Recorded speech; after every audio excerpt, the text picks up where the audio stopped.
Assalamualaikum warahmatullahi wabarakatuh. Waalaikumsalam warahmatullahi wabarakatuh.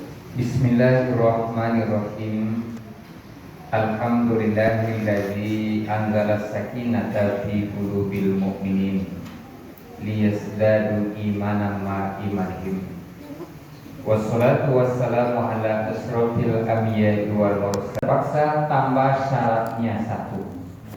Apa syarat yang ketiga? Yang ketiga itu harus dapat ampunan daripada Allah. Kenapa perlu dapat ampunan daripada Allah? Rasul menjelaskan, kullu bani Adam khata'. Setiap anak Adam pasti bersalah. Khairut khotoin, sebaik-baik orang yang bersalah, at-taibun, yaitunya orang-orang yang bertobat. Kalau salah menimbulkan dosa, kalau dia bertobat, dosa diampuni. Jadi kita cek kembali, Bapak Ibu, layado iman, layado amal soleh, lah dapat ampunan dari Allah. Ragu lo belum tahu loh nih. Berarti belum di tangan itu yang nomor 2. Nah, oleh karenanya Allah sesuai dengan sifatnya Maha Pengasih, Maha Penyayang, lagi Maha Pengampun. Allah sediakan ampunan itu sepanjang waktu, kapanpun dan dimanapun. Tapi lebih daripada itu, Allah sediakan momen-momen tertentu di mana ampunan itu berlipat ganda. Di antara momennya itu adalah pada bulan Ramadan. Nah, sehingga bulan Ramadan disebut dengan bulan Maghfirah, yaitunya bulan ampunan. Bapak Ibu, bukankah kita dengan Ramadan itu bagaikan tamu dan tuan rumah? Coba lihat, ketika akan memasuki bulan Ramadan, apa ucapan yang kita ucapkan? Marhaban ya Ramadan. Artinya apa itu? Selamat datang Ramadan. Selamat datang wahai Ramadan. Ramadan adalah tamu, kita adalah tuan rumah. Seolah-olah Allah berkata kepada Ramadan, Ramadan, tolong kunjungi umat Islam di muka bumi, menetap di sana selama 1 bulan penuh, dan tolong bawa oleh-oleh daripadaku.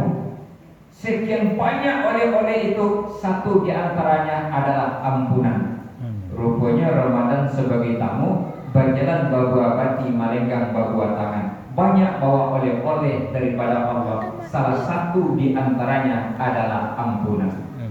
Seolah-olah Allah berkata, Ramadan, kunjungi umat Islam di muka bumi, hitung semua umat Islam, jangan ada sampai yang tertinggal, masukkan ke database, tolong bawa oleh-oleh, satu di antaranya ampunan, jangan sampai tidak ada yang tidak dapat. Datanglah Ramadan ke muka bumi ini, dibawalah oleh-oleh daripada Allah Subhanahu wa Ta'ala, menetaplah di muka bumi sebulan penuh, lalu diteriakkanlah ampunan itu untuk dibagi-bagikan. Tapi apa hendak dikata, lah sebulan Ramadan bersama umat Islam, ternyata ampunan itu tidak banyak yang habis, justru banyak yang tersisa. Tidak banyak habis ampunan itu, banyak tersisa. Berbeda jo bantuan gampol. Kalau bantuan gampol lain tersisa, enggak, kurang banget. Tapi ampunan berlebih.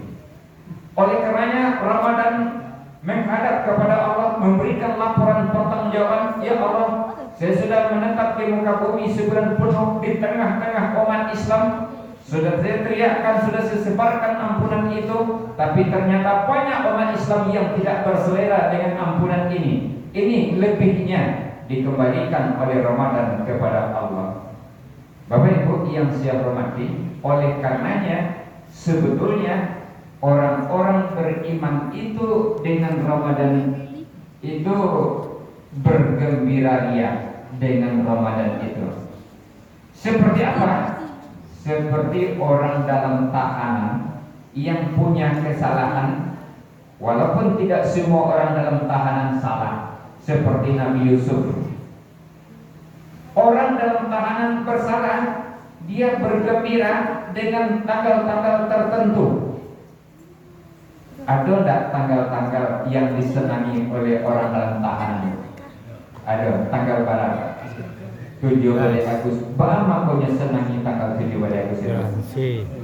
Dapat ampunan, namanya itu. Garansi. Remisi, pengurangan ampunan. Dan diko ada pula yang diampuni penuh. Bergembira orang dalam tahanan, kesalahannya diampuni, bisa dia bebas dari tahanan. Betapa gembiranya orang yang beriman berhadapan dengan Ramadan seperti itu. Gembira, kenapa? Dosa-dosanya diampuni oleh Allah Subhanahu wa Ta'ala. Oleh karenanya saya teringat dengan sebuah hadis. Tapi hadis itu ada yang mengatakan bahwa hadis itu adalah hadis dhaif.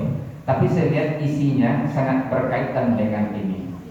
Dalam hadis itu dikatakan, man fariha bidukhuli Ramadan, siapa yang gembira dengan masuknya bulan Ramadan, haramallahu jasadahu 'alal niran, Allah mengharamkan jasadnya disentuh oleh api neraka. Amin. Kita ulangi.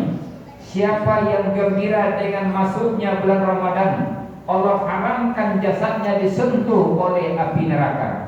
Bapak Ibu lagi gembira dengan masuk Ramadan? Ayo. Tidak disentuh oleh api neraka. Tapi perkara gembira, banyak orang yang gembira dengan bulan Ramadan itu. Banyak. Yang pertama yang gembira dengan Ramadan, pedagang.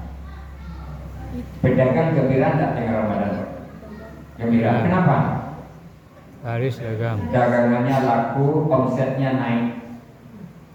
Yang kedua yang gembira dengan bulan Ramadan, karyawan dan karyawati, karena dapat THR. Yang ketiga yang gembira dengan Ramadan, ustaz. Ini biar pidatonya adil. Ustaz gembira tidak dengan Ramadan? Gembira. Kenapa? Ada amplop kali. Tapi kalau itulah penyebab gembiranya, pedagang gembira dengan masuk Ramadan hanya karena omset, karyawan dan karyawati gembira masuk Ramadan hanya karena THR, ustaz gembira dengan masuk Ramadan hanya karena amplop. Kalau itu penyebab gembiranya, bukan tidak disentuh oleh api neraka, malah dimakan oleh api neraka. Lalu yang gembira yang bagaimana yang tidak disentuh oleh api neraka? Yaitunya orang-orang yang gembira dengan oleh-oleh yang dititipkan Allah melalui Ramadan. Salah satu oleh-olehnya itu adalah ampunan. Kalau dia bergembira dengan ampunan, lalu dia dapati ampunan itu, wajar tidak dia tidak disentuh oleh api neraka? Kan wajar jadinya. Nah, kira-kira seperti apa orang-orang yang diampuni melalui Ramadan itu? Ternyata ditemukan dalam dua buah hadis yang hampir serupa.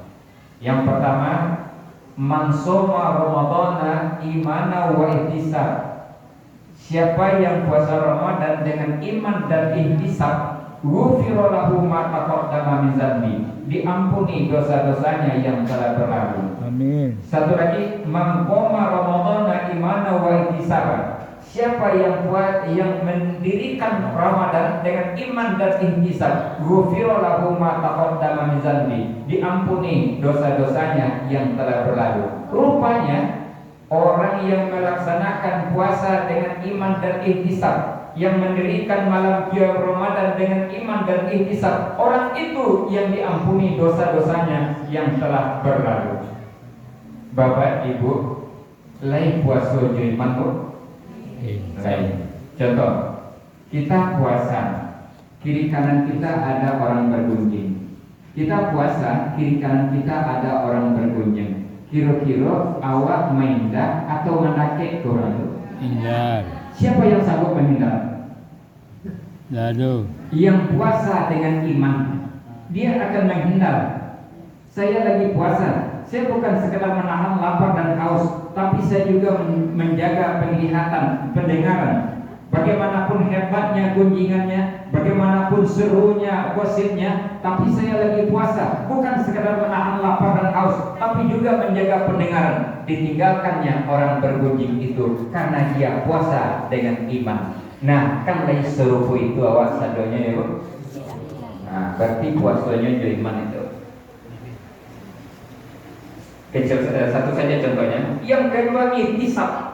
Ihtisab itu apa? Ihtisab itu adalah perhitungan yang matang. Seperti membangun bangunan. Kalau bertingkat bangunannya, berapa seharusnya dalam pondasinya? Kalau seperti ini tanahnya, pondasinya itu harus cakar ayam atau tapak gajah. Itu besi jaraknya satu dengan yang lain berapa? Dan besi berapa yang seharusnya dipakai? Berapa jarak tiang dengan tiang dan lain sebagainya? Berapa adonan semen, pasir dan lain sebagainya? Orang-orang yang punya perhitungan matang, akhirnya bangunannya itu berkualitas. Seperti itu pula dengan puasa. Contoh-contoh kecil saja kita tampilkan. Bapak Ibu, mana gadang pahalanya itu puasa? Sahurnya di capen atau di lambian? Di lambian, daging kayu sak, itu gadang pahalanya. Tapi ada enggak orang makan sahur dia male jago waktu sahur? Kalau saya nyobain makan sahur jam 10, ada enggak male itu? Ya. Sama enggak pahalanya itu? Ya. Beda. Ini masuk ihtisab ini. Kalau berbuka, mana gadang pahalanya? Di capian atau di lambian? Di capian itu gadang pahalanya. Tapi di capian itu bukan berarti dia mampir lawa buku, bukan. Tapi di capian itu sabalun babuko kita lah duduk pakai hidangan itu. Sehingganya begitu masuk waktu babuko kita langsung babuko. Itu gadang pahalanya. Tapi ada enggak orang lah babuko ini mencari-carikan dia mudoyo? Ada enggak pada itu? Sama enggak pahalanya itu? Enggak. Ini termasuk ihtisab yang kecil-kecil. Contoh lain, Bapak Ibu, kalau ujiannya pada bulan Ramadan, mana gadang ujiannya di waktu siang daripada waktu babuko? Siang. Mana gadang, Bu? Siang. Oh, gadang ujiannya waktu babuko daripada siang. Kalau siang tidak boleh makan dan minum, tidak makan dan minum. Tetapi di waktu berbuka disitulah ujian yang terbesar. Kenapa? Di saat semuanya serba boleh. Ini boleh, itu boleh, ini boleh, itu boleh. Dan di saat itu pula adanya salat maghrib. Bahkan masuknya waktu berbuka bersamaan dengan masuknya waktu maghrib. Nah, ada orang berbuka, dia makan buah, beberapa buah, lalu diteguk air beberapa teguk, ditinggalkannya hidangan itu, lalu pergi dia sholat maghrib, kemudian baru kembali kepada hidangan itu. Ada enggak serupa itu? Ada. Ada. Tapi ada enggak orang nyus selesai bana dulu selesainya, sehingga laki paragong, laki paga, laki cat, laki sadonya, barunya itu salat maghrib. Ada enggak pada itu? Ada. Nah, sama ada itu pahalanya tuh. Beda. Beda. Enak. Ini ihtisab yang kecil-kecilnya saja baru. Bagaimana dengan ihtisab yang besarnya? Siapa yang puasa dengan iman dan ihtisab, diampuni dosa yang telah berlalu. Siapa yang mendirikan malam Ramadan dengan iman dan ihtisab, diampuni dosa-dosanya yang telah berlalu. Oleh karenanya nanti ada orang yang diampuni Allah melalui Ramadan cuma 5%.